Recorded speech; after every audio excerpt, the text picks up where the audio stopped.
The next session we're calling Build a Social Business. And we've got some extraordinary people who have created some of the most trafficked social networks, pages, businesses in the world. And they're going to explain a little bit about how they've done it. So the first of our speakers runs one of London's big hopes, the company that is growing phenomenally fast. It's a global hit. It's a role model to a lot of the younger entrepreneurs. It's a social network for children. 70 million are currently members. It's Moshi Monsters, which, through its parent company, Mind Candy, is no longer just an online network. It's the best-selling children's magazine in the UK. It's toys. It's going to be all sorts of other things. Just going to invite, for a short session, the founder of Mind Candy to explain some of the lessons he's learned on the way. Please welcome Michael Acton Smith.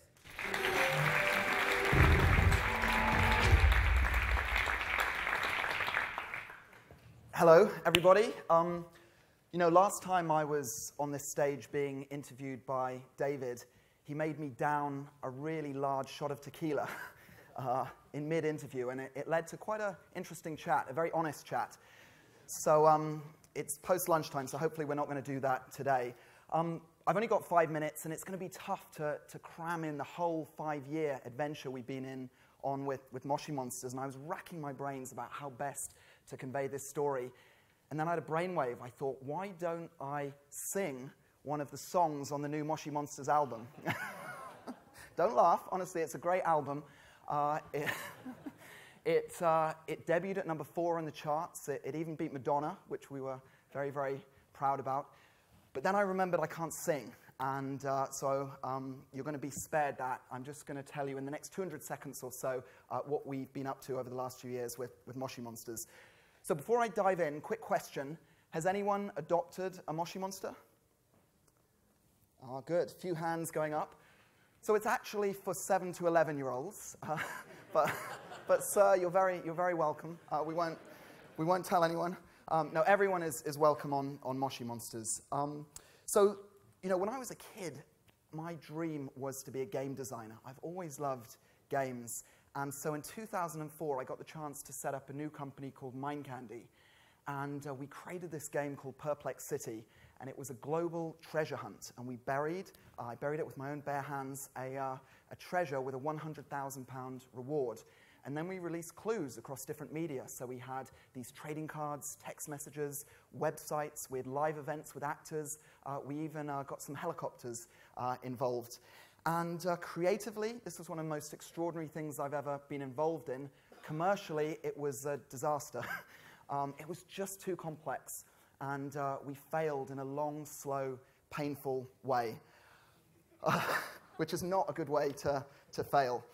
And the problem was, one of the many problems was I'd raised over £5 million from several investors telling them this was the future of entertainment. So some of those board meetings were a little bit tricky, and it's very stressful and a lot of sleepless nights.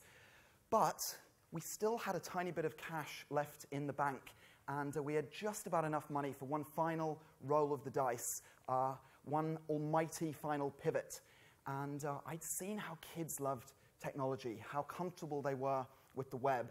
And I thought maybe there was an opportunity in this space. Perhaps the web was the new canvas to create extraordinary entertainment for children. Rather than broadcasting to them, allow them to be part of the community. And so I was in a coffee shop in Battersea scribbling away, and I was drawing these little monsters. And I thought the light bulb moment was, wow, what if I could bring them alive? And so that was the starting point to Moshi Monsters. And now we've got a fantastic team that have built it over the last few years. And for those that don't know, it's an online world where children can adopt a monster and play with it. But then there's a lot of other stuff going on. They can play games. They can go on adventures. They can read stories. They can share their artwork with each other.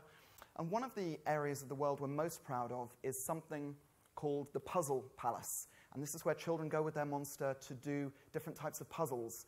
And there are 35 different variants. My favorite is the flags of the world. But there's everything from maths and spelling and logic and English and all sorts of other stuff. And we've designed these so they're like mini games. You play against the clock, you get your score that you can compare with your friends, and some rocks, which is the in-game currency, as a reward. And the great thing is, kids love this because it's fun, but at the same time they're learning.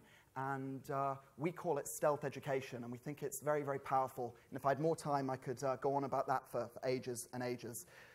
But something else that happened a few years into the Moshi journey was that we realized that children loved the stories and the characters so much that we might be able to take the world from the online space into the offline. And so we did a deal with Penguin to make Moshi books, which have been a big, big hit. And then we made trading cards, and then we made some toys, and a magazine, and a music album, and cartoons, and now we're working on our first Moshi Monsters film, which is going to be coming out next year. And we never really knew if this was going to work. No one had taken an online world and brought it into the offline world for children in this way, and it's been phenomenal.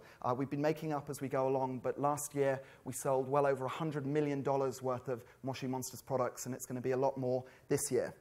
So we've been on this crazy journey. We still think we've got a long, exciting way to go. And our ultimate vision is to create the greatest entertainment company in the world for this new digital generation of kids. Moshi Monsters is just the tip of the iceberg. Children like my niece, who's 2 and has her own iPad and gets frustrated if things won't swipe when she touches them, whether it be computer screens, TVs, microwaves, pictures, or whatever. This amazing new generation of kids, so much exciting things that can happen. So just to wrap up in the last few seconds, the 4 lessons we learned along the way. Number 1, there's nothing wrong with failing as long as you fail fast. Not like what we did. Number 2, if you can make anything fun, you can radically change behavior and perhaps even change the world. Number 3, the most memorable way to convey your ideas is via story. And number 4, if you've only got 5 minutes to tell your story, make sure you invite the audience to the pub afterwards to hear the rest of it. So see you at the after party. Thank you very much.